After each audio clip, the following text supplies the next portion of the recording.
성경의 모든 방향성은 이제 창세기부터 계시록까지 이제 주님을 향하게 됩니다.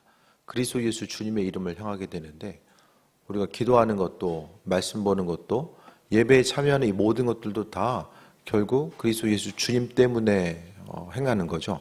그러니까 예수님 없이는 우리의 신앙 행동 한 가지 한 가지가 아무런 의미가 없고, 또 주님 없이는 그 안에서 어떤 생명력이나 또 기쁨과 소망함, 이 모든 것들 가운데 아무것도 발견할 수 없게 됩니다.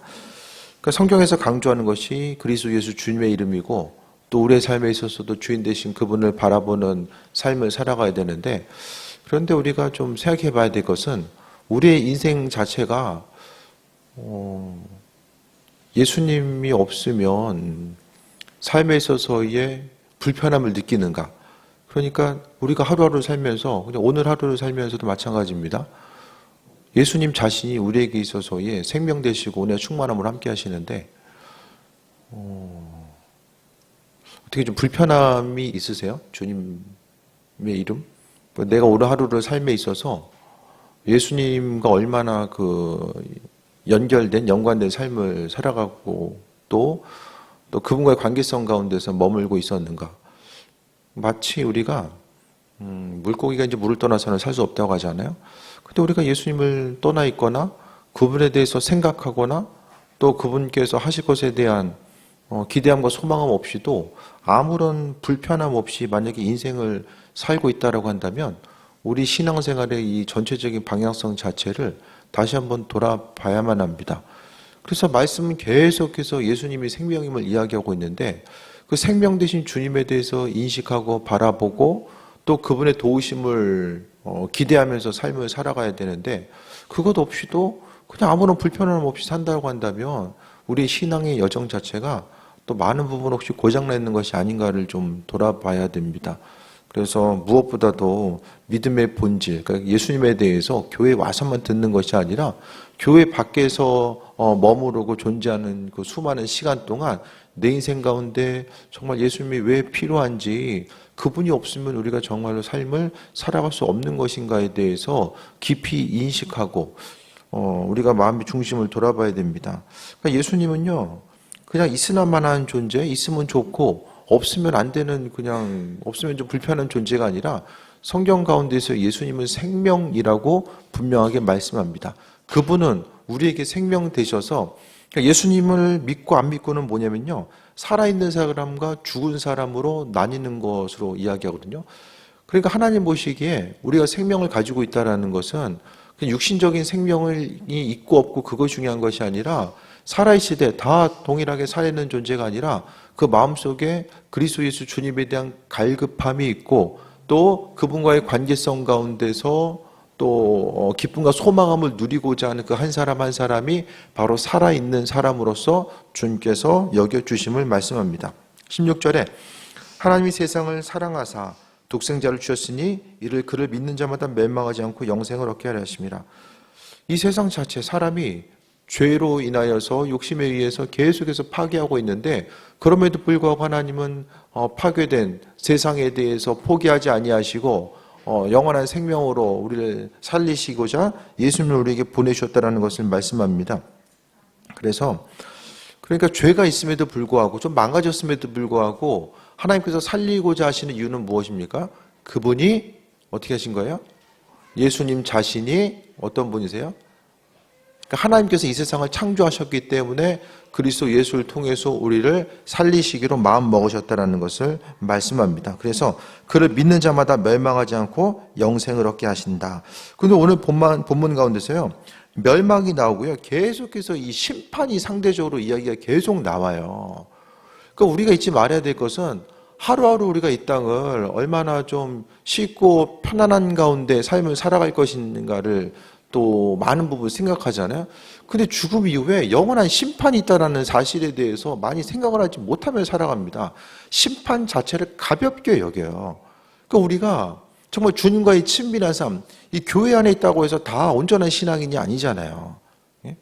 겉모양과 우리 마음, 우리 심령의 깊은 곳까지라도 지켜봐주고 계시고 또 감찰하시는 그 하나님, 그분의 시선으로 우리를 바라보실 때에 분명하게 주님 만날 때 영혼의 마지막 때와 심판의 때가 있다는 것에 대해서 기억하고 나아가야 되는 것을 말씀합니다.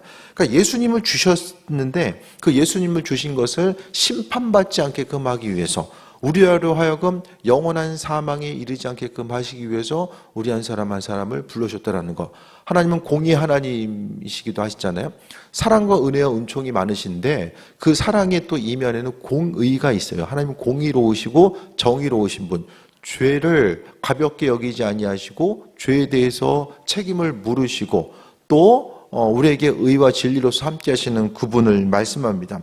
그래서 그를 믿는 자마다 멸망하지 않고 영생을 얻게 하려 하신다라고 분명히 말씀합니다. 그 세상을 살아가는 것 자체가요. 그냥 그 눈에 보이는 거 보면은 삶을 사는 것이 그냥 더 많이 소유하고 가지고 더 누리고 그것에 따라서 정말 풍성한 삶을 사느냐 살지 못하느냐. 근데 하나님 보시기에 풍성한 삶을 사느냐 살지 못하느냐 이거 기준 자체는 예수님밖에 없어요. 그리스도 예수 주님의 기준밖에 없습니다. 그러니까 우리가 삶에 있어서의 그 갈급함, 잠을 못 자면 피곤하고 먹지 못하면 배고프고 그 여러 가지 어떤 그 심적인 갈등과 고난의 문제는 많이 민감한데 우리가 정작 그리스도 예수 주님의 결핍, 우리가 삶을 살아가면서 그리스도 예수 주님에 대한 결핍에 대해서 얼마나 느끼고 살아가는지를 생각을 해봐야만 합니다. 항상 우리가 환경 때문에 이래저래 내 마음에 가져야 될 기쁨의 요소를 여기에 뺏기고 저기에 뺏기고 끊임없이 뺏기다 보면 우리 안에서 생명으로 역사하시는 주님을 발견하면서 풍성한 삶을 살 수 없다는 거예요. 그러니까 사단은 끊임없이 우리 마음속에서 이제 그 주님 주신 기쁨을 빼앗아 가려고 하거든요. 그러니까 그렇기 때문에 우리가 주님과의 관계성, 그러니까 환경 가운데 제가 주일날도 말씀드렸던 것처럼 여러 가지 어려움이 있을 때에 그 원인, 문제 해결 방법을 다른 것이 아니라 성경은 오직 그리스도 예수 주님의 이름만 이야기하고 있어요. 그래서 무엇을 하든지 어떠한 사정과 형편에 있든지 간에 주의 이름만 생각하고 또 주님의 도우심과 인도하심만 바라보면서 나아갈 것을 이야기합니다. 17절에 하나님이 그 아들을 세상에 보내신 것은 세상을 심판하려 한 것이 아니요 그로 말미암아 구원을 받기 위하여 하십니다. 예수님은 유일한 해결책, 하나님의 아들로서 이 땅에 오심 자체가 유일한 해결책이고요. 그러니까 하나님은, 그러니까 전에도 말씀드렸던 것처럼 그럼 예수님께서 이 땅에 오시지 않고 하나님에게 용서해 줄게. 그럴 수도 있지 않아요? 근데 왜 아들을 보내셨나? 그 이유 자체는 뭐냐면 사람이 저지르는 그 죄값은요, 죄의 크기와 분량과 그 죄에 대한 무서움은요, 바로 그리스도 예수 주님의 아들의 피가 아니면은 그 죄의 문제를 해결할 수 없는 거. 그러니까 하나님께서는요, 죄를 쉽게 말씀드리면 아들을 죽음에 이르기까지 가장 싫어하시는 거, 그 엄청난 분량이 바로 죄라는 거예요. 근데 우리는 죄가 죄인 줄을 인식하지 못하고 또 죄를 아주 가볍게 여깁니다.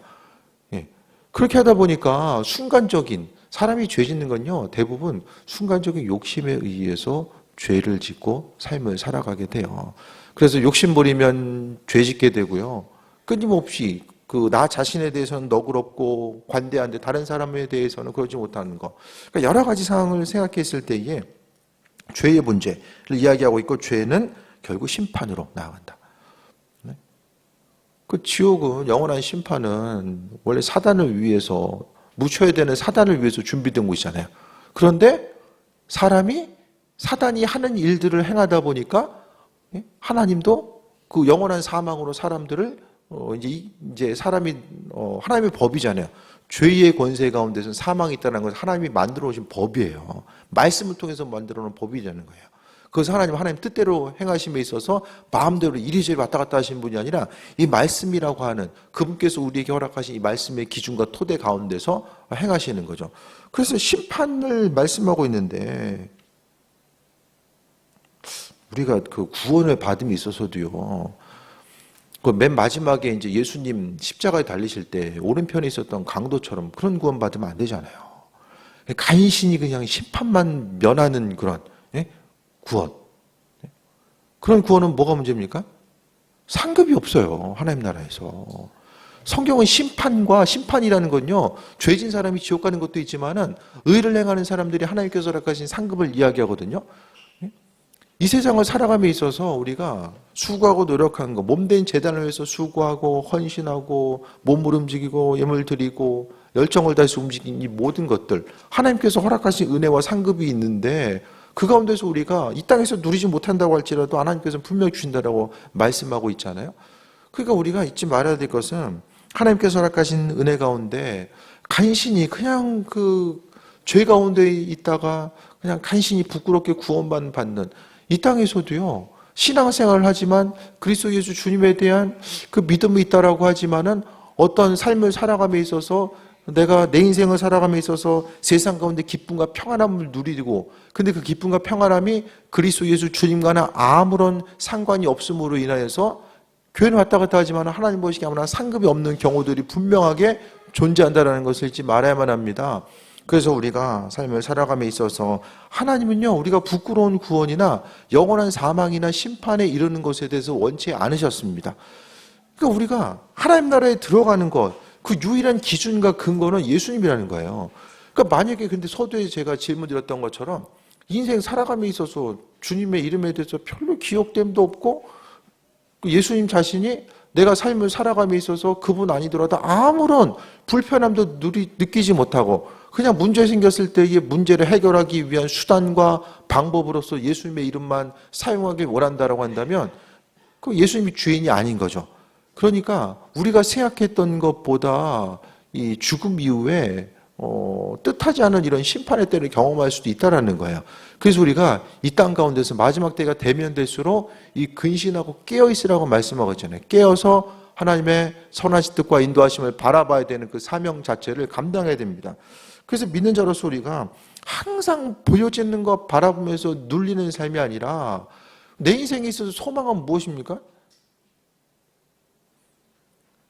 그러니까 말씀을 통해서요, 우리가 기쁨을 누려야 되는 거, 사정과 형편이 어떠하든지 간에 우리가 여전히 기뻐해야 될 이유 자체는요, 항상 성경은 하나님께서 그리스도 예수 주님으로 인해서 우리에게 영원 구원을 허락해 주셨고 영원 구원에 대한 기쁨과 소망함과 감격이 내 안에 있기 때문에 세상 어떠한 그 가치, 세상 보여진 어떤 것이 흔들린다라고 할지라도 소망함 가지고 나아가야 되는 그 이유 자체를 말씀하고 있는 거야. 근데 18절 보면 그를 믿는 자는 심판을 받지 아니하는 것이요 믿지 아니하는 자는 하나님의 독생자를 믿지 아니함으로 벌써 심판받은 것이다.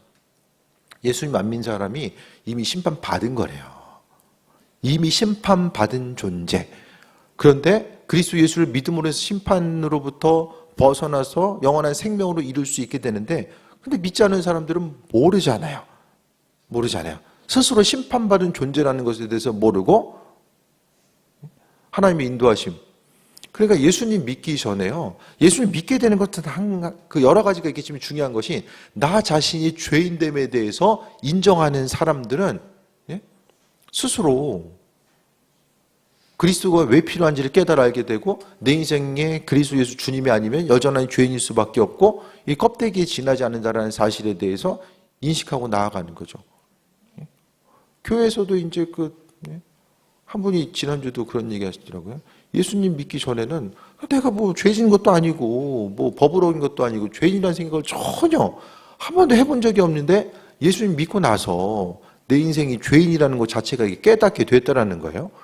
그러니까 우리의 삶을 통해서 전부 다 나 스스로 왜 죄인인가? 그러니까 성경에 있어서는 죄인이 다른 게 죄인이 아니라 무엇보다도 그분께서 빛 되시고 주인 되시고 또 영원한 생명 되신데 그분을 전혀 기억하지 않고 또 내 인생 가운데 그분 없이도 인생을 살 수 있다라고 생각하는 것, 또 주님과는 상관없이 미래에 대해서 계획하고 꿈꾸고 살아가는 것 자체가 그것이 바로 죄된 모습이라는 사실에 대해서 또 분명히 말씀하고 있습니다. 그래서 믿지 않는 자는 이미 심판받은 거예요. 예수님 믿지 않으면서도 세상적으로 잘 되는 사람 부러워하지 마세요. 부러워하지 마세요. 예수님 믿는 것 자체가 우리에게 자랑이 되어야 되는데 예수님 자랑하십니까? 우리가 예수님 자랑하며 삽니까? 인생 뭐 자랑하며 사십니까? 자랑할 거. 성경은요 끊임없이 우리에게 자랑거리는 예수님밖에 없음을 말씀하고 있어요. 많이 있으나 없으나 배우나 덜 배우나 그냥 우리의 유일한 자랑은 예수님밖에 없음을 말씀하고 있습니다. 그 예수님이 나에게 자랑입니까? 그분이 내 주인 되시면 좀 마음이 좀 뿌듯하고, 예? 먹지 않아도 배부르고, 예? 세상 뭐 가지고 있든 없든지 간에 여기 있든 저기 있든 무엇을 하든지 간에 그 기쁨과 소망함, 그 자존감, 예? 마음의 중심이 그리스도 예수를 향해서 나아가고, 그러니까 믿음 생활이요. 뭐 교회 안에서 관계도 중요하고 뭐 공급받고 다 중요한데요. 결국 신앙생활은요, 나와 주님과의 관계예요. 이유 누군가의 관계는 아니에요. 나와 주님과의 관계성이 잘 돼 있으면은 그것으로 인해서 은혜와 풍성함이 있게 되는데요. 주님의 예비하심과 은혜가 아니면 아버지께서 허락하신 은혜와 충만한 이 생명력을 누릴 수가 없다라는 거예요. 그래서 믿지 아니하는 것 자체는 심판받은 거다. 믿음 자체는 오직 생명 되신 주님으로 말미암아 강건함 누리는 그 귀한 삶을 살고 있음을 이야기합니다. 그러면서 19절에 그 정죄는 이것이니 곧 빛이 세상에 왔을 때 사람들이 자기 행위가 악함으로 빛보다 어둠을 사랑하는 것이니라. 빛이 뭐예요? 빛. 빛이 그리스도 예수 주님을 이야기하는 거예요. 내 마음에 좀 빛이 비치십니까? 10년 가운데?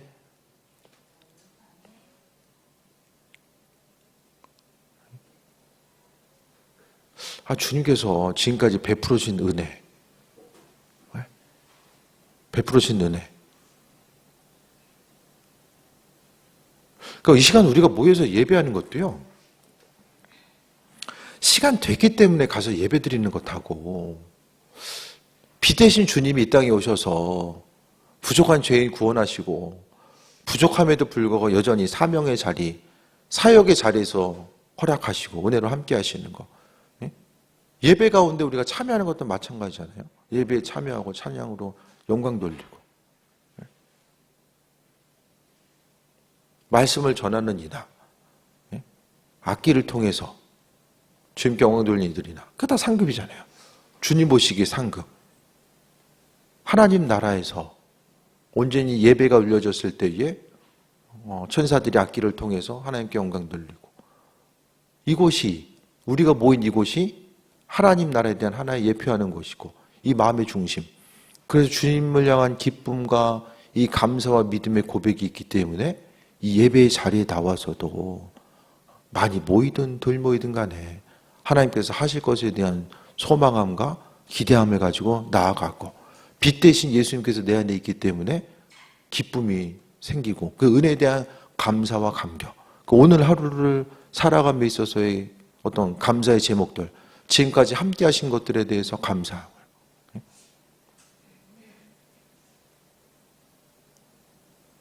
애들이 공부를 못해도 니네 못한 얘기가 아니라 어쨌든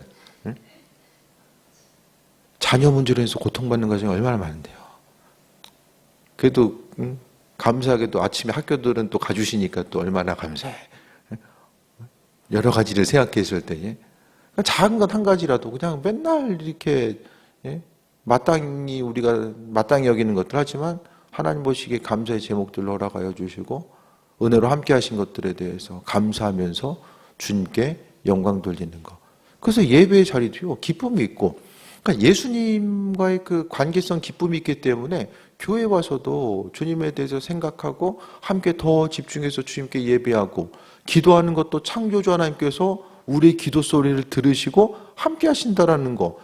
아니, 내가 힘든 얘기 있을 때 누가 내 얘기 들어줘요? 그렇지 않습니까?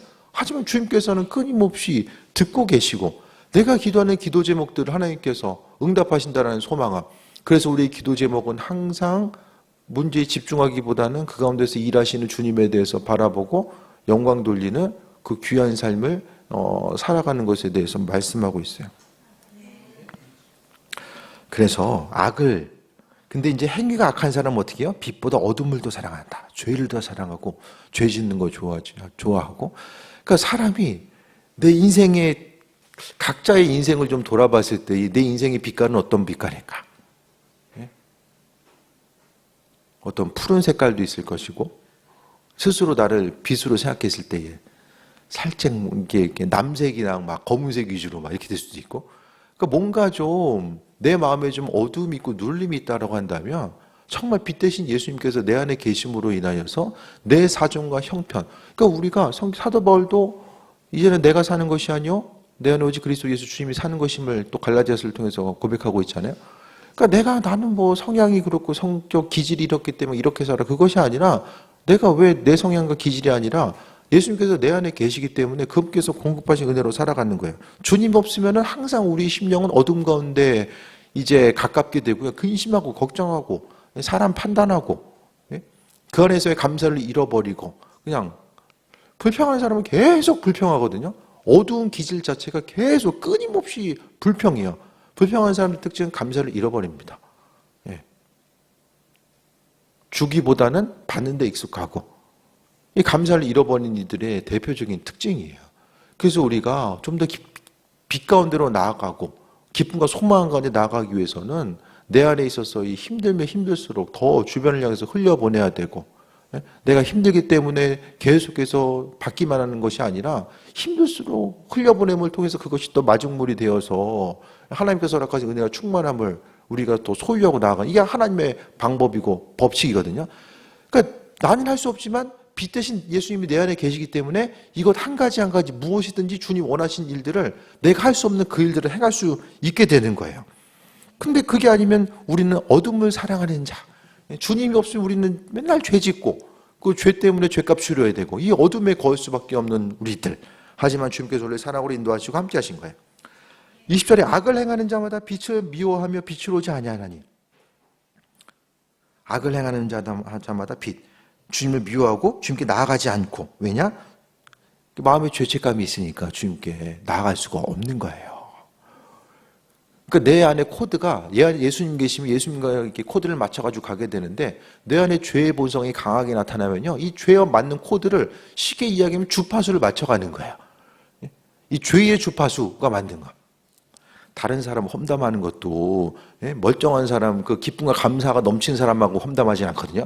뭔가 이렇게 말하는 걸 좋아하는 사람들의 주파수가 딱 맞았을 때에 거기서 이제 이 부정적인 언어가 계속해서 나올 수밖에 없는 거죠.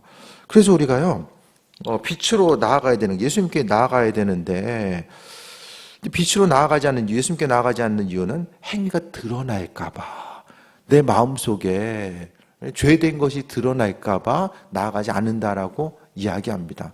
죄의 문제는요, 그러니까 죽음 이후엔 다 끝이에요. 회개할 수도 없고요, 주를 위해서 무엇을 어떤 그 행위적인 공로를 쌓을 수도 없고요, 아무것도 없어요. 그 있는 게 다 드러나는 것밖에 없습니다. 회개 자리 자체가 아무것도 없어요. 죽음 이후에는 삶을 살아가면서 생명을 갖고 있다는 것이, 때로는 고난의 순간이 있다고 할지라도 그 순간이 소중한 이유는 이 생명이 있기 때문에, 삶을 살아오기 때문에 우리가 여전히 주를 위해서 행할 수 있고 몸을 가지고 있기 때문에 주님 보시기에 합한 자로서의 삶 또한 살아갈 수 있게 됩니다. 그래서요, 순간적인 어떤 욕심이나 세상 것에 이끌리지 않고 무슨 일을 하든지 간에 주님께서 이 일을 원하시는가 원치 않는가, 이런 부분에 대해서 생각하면서 나아가야 됩니다. 그래서 우리가 하루하루 삶을 살아가면서 우리 믿음의 행동과 결단이 주님 보시기에 합한 것 되어야 되잖아요. 이왕 우리가 삶을 살아가는 것 자체가 시간이 너무나도 빨리 지나가는데, 이 빠르게 지나가는 시간 가운데서요, 우리의 삶을 주님 보시기에 합한 삶을 살고, 그 주님 보시기에 합한 삶을 삶으로 인하여서 은혜와 충만함이 우리가 누리고 다음 세대를 향해서 누릴 수 있는, 주변을 향해서 흘려보낼 수 있는 그 은혜와 충만함을 누릴 수 있어야 되잖아요.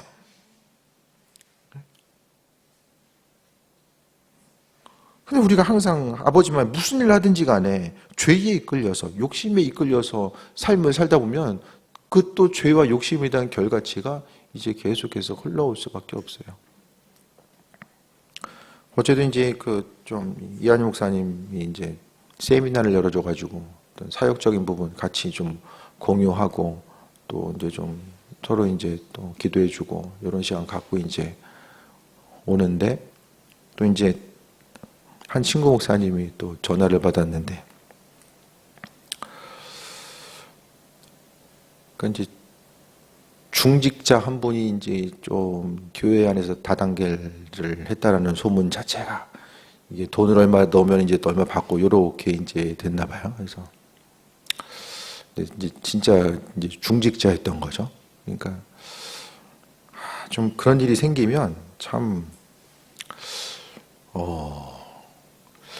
목회자로서의 스트레스가 상당히 이게 혼자 끝나는 것이 아니라 이게 교회에서 이게 좀 영향력, 파급력, 이 선한 영향력이 아니라 힘든 영향력을 줄 수 있기 때문에 이제 오늘 점심 먹고 이제 참 헤어지는데 그런 전화 받고 나면 이게 밥맛이 뚝 떨어지는 거예요. 그러니까 옆에서 보기에도 참 목회 정말 주님 보시기 합하게 열심히 하고 있는데 한 번씩 이제 이런 일이 있을 때에 이걸 어떻게 대처해야 되고 이런 부분들이 어쨌든 같이 이제 차 타고 오면서 보고 식사하고 헤어지는 요 한 1시간의 찰나였었는데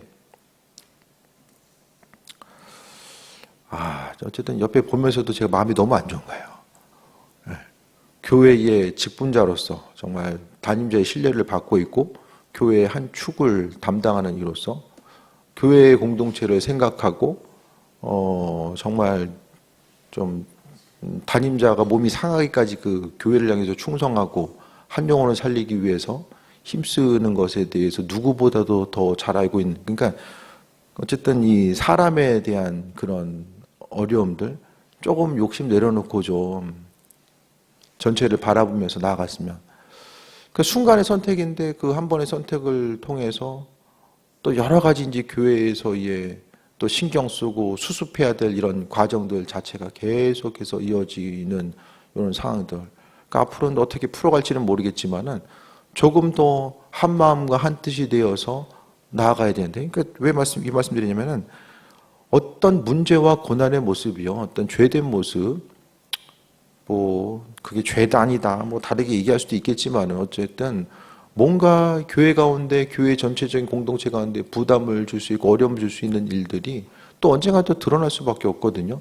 그러니까 이런 상황들을 생각했을 때에 교회 공동체가 무엇을, 교회가 선택하든 개인이 무엇을 선택하든지 간에 내가 이 일을 행하고 움직이고 이렇게 행동하는 거, 이 말을 하는 것이 정말 하나님 나라에 봤을 때 확장을 위해서 교회 공동체 또 주님의 몸된 제단을 위해서 이것이 정말 바람직하고 옳은 것인가 스스로 판단하고 결정하는 거, 뭐 이거는 이런 거고 저거는 저런 거고 이렇게 판단할 수 있겠지만은 마땅하고 당연해 보이는 것이다라고 할지라도 그 가운데서 정말 예수님께서 빚되시고 그 빚되신 그분을 마음에 한 번 더 생각하고 묻고 답을 얻고 움직이는 이런 과정들.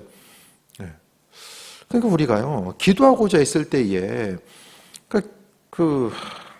기도를 안 해서 미혹당하기도 하지만 기도하는 이들이 또 순간적으로 미혹당하는 경우들이 또 교회 안에서 상당히 많이 있습니다. 앞서 말씀드린 분도 교회 안에서 정말 기도에 대해서 중심을 이루고 있었던 분인데, 그러니까 이제 목사님에게는 이 충격이 훨씬 더 큰 거죠.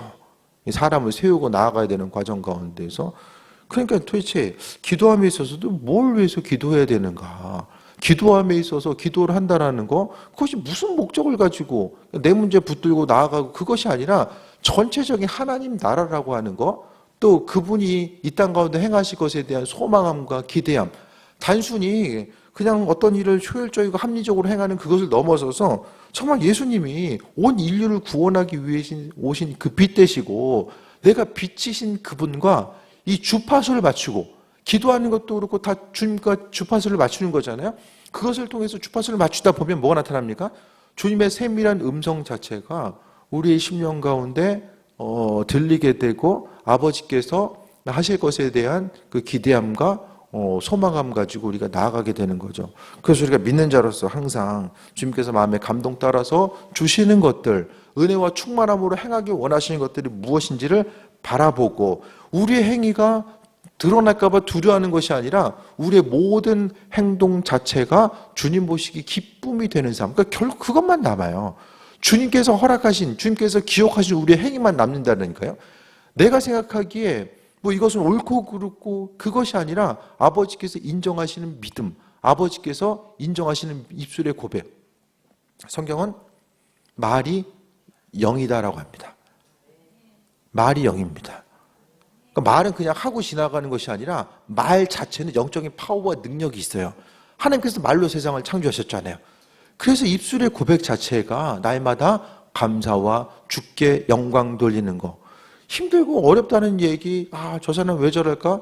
이런 부분은요, 나 아니라도 할 수 있는 사람 많아요. 그러니까 우리가 해야 될 것은 항상 입으로 고백하는 것 자체가 영적으로, 기도하는 영적인 입술 따로 있고 세상 살아가면서 말하는 입술 따로 있는 게 아니잖아요. 우리 한 입을 통해서 계속해서 고백하고 나아가야 되는데 이 모든 것 자체가 주님과 주파수를 맞추고 아버지께서 인도하신 뜻이 무엇인지를 발견하면서 삶을 살아가는 거죠. 21절에 진리를 따르는 자는 빛으로 오나니 이는 그 행위가 하나님 안에서 행한 것임을 나타내려 함이라 하시니라. 진리를 따르는 자, 그리스도 예수, 그러니까 아버지의 말씀을 따르는 자는 예수님께 나아가고요. 행위가 우리가 이제 주님께 집중하고 인도하심 받아 삶을 살아가면요, 행위가 하나님 안에서 행하는 거, 그러니까 하나님 안에 행한다는 것이 그리스도 예수 주님 안에서 행하는 것임을 말씀하고 있습니다. 세상을 사는 것 자체가요, 무엇보다도 정말 성경은 심판 자체를 분명하게 이야기하고 있고 심판 자체에 대해서 이 땅의 사람들이 너무나도 가볍게 여긴다는 거예요.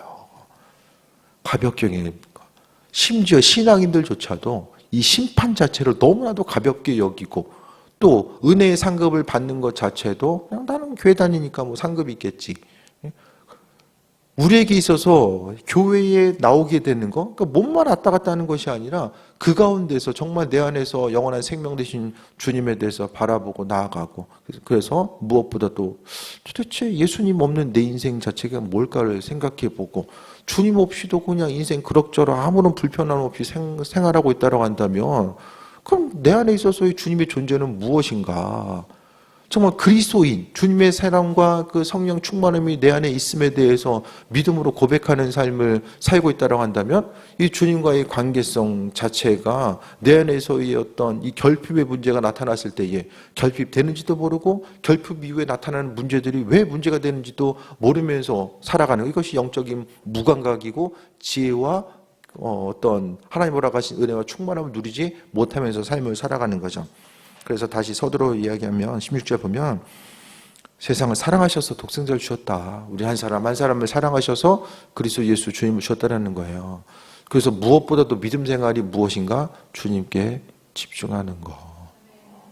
그래서 일상생활이 너무 바쁘다고 해서 예수님 잊어버리고 살고 또 죄에 대해서 둔감하고 또 그냥 습관 따라서 또 단순히 이렇게 질문하지 않고 생각 따라서 이렇게 움직이다 보면 어려움 당할 수 있다는 것을 다시 한번 기억할 수 있게 되길 바랍니다. 그래서 무엇보다도 여기서 빛이 무엇인가? 우리의 어둠을 비칠 수 있는 것, 그것이 바로 그리스도 예수 주님. 그러니까 주님 없으면요, 온통 깜깜한데 그냥 까만 옷 입고 나가면 이게 까만 게 온통 까마니까 잘 안 보이잖아요. 빛 대신 주님 앞에 나아가는 거, 이런 부분이 무엇인지에 대해 돌아보고 내 인생에 예수님이 여전히 필요한 존재인가? 그분께서 내 안에서 무엇을 하고 계시고 어떤 말씀을 계속해서 우리에게 전하고 계시는가? 이런 부분을 좀 세밀하게 살펴보셔서 날마다의 삶이 조금씩 더 시간이 가면 갈수록 주님을 가까이 하고 믿음의 본질 자체, 신앙생활 한다는 것이 도대체 무슨 뜻일까? 이런 부분들을 다시 한번 돌아보며 하나님 허락하신 은혜 가운데 충만함 누리는 귀한 삶 되시기를 축원드립니다. 기도하겠습니다. 아버지의 은혜에 감사드립니다. 우리가 무엇을 하든지 간에 주님을 의식하고 생각하고 또 말씀 따라 움직이게 하시고 그것이 억지로나 부담이 아니라 그냥 주님과 함께함이 기쁘고 주님과 내 삶을 공유하고 싶고 또 아버지 함께하는 것이 마음의 기쁨이기 때문에 주의 이름을 한 번 더 부르고 찾을 수 있는 은혜를 허락하여 주옵소서. 우리 마음과 생각이 보여지고 들려지는 것에 갇히지 않게 하시고 우리가 마땅히 누려야 될 기쁨 빼앗기지 않게 하여 주시며 오직 생명 되신 주님으로 말미암아 강건함 누리게 하여 주옵소서. 주님 앞에 풍성함 또 기쁨과 소망이 넘치는 귀한 삶을 살게 하여 주옵소서. 아버지의 크신 사랑에 감사드립니다. 예수님의 이름으로 기도드립니다. 아멘.